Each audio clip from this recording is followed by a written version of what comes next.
mar ng'at achiel to kony ji te. To Rigathi Gachagua osewacho ni masawa osedhi.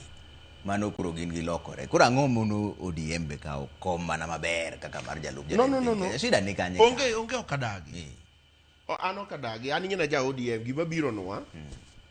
Anyalo morgo. To the only thing ma wacho en ni nyaka wang'i ni position mwadwaro ni. Kuro let me ask you kawuono for example. Position my deputy president. It's a big thing. It's the second in command. When you allow me a president pressure, bawa nyasawa. Karira miu deputy president. Apart from constitutional function, any constitutional function, my deputy president is to assist, right? The president. The president could be an assistant or kodwar. Assista mana kadwaro bende ni ka onge tinyalo timo gima as opposed to gi ng'ato ni office mar treasury kacha kaka korombadi nitie mang'iyo budget one by one.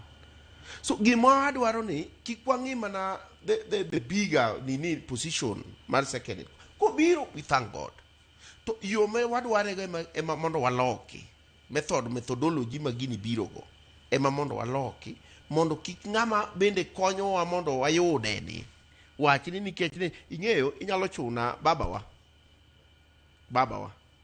nyalo chuna na nyuom nyanya kach moro nyaranding panga takoni baba ato nyako ni ten wat umbija taya to umbija cha idhi ketho gidi eri awe te chuna ko ni nyuoma kuri gina nyuoma nyako no mana ne babawa right but the heart poko winjore gi soul.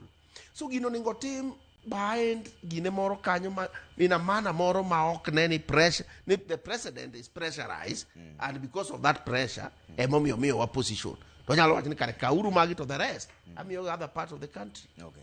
Nikech kawuono waonge deputy president to sama na amigori ni tawe ka Stella gogoro to lam dawe sama wuo kodi ni nyocha ria market ESP market use grofa mara par gibi sama wuo kodi ni piny owacho level 3 hospital in mago mana uridi kende is operationalized. So kakare gigi be wanyalo yuda and we jowa penjo ni kare gigi ne ni ang'o omiyo ayie go ngane kawacho ni ngati kawacho ni jo oseringo modhi ohero nyaka president makato mamba kadwa dok ne gi uridi ng'eyo it is through me, in me and with me that you will see the president. To gi kweri the president tinde ne ka akawuono mamba machogo wan ene. So ananeno ni wan kaka chama mar ODM ka inyalo miyo ka the other stakeholders oyie ma yoyiere no miyo deputy president wabiro pamo wago ni hallelujah. To kiko bed tho gi kwo michiwo go pressure ne jal machielo mwatiyo ge coalition. Okay. Dr. Ngati, donjo mar Sifuna e chenro mar bedo jatend piny Kenya ni pok to owache ayanga lakini yamo chalo ka gima kore ne modwa bedo jatend piny Kenya. Yamo no nyalo yiengo sirikal king'iye matut.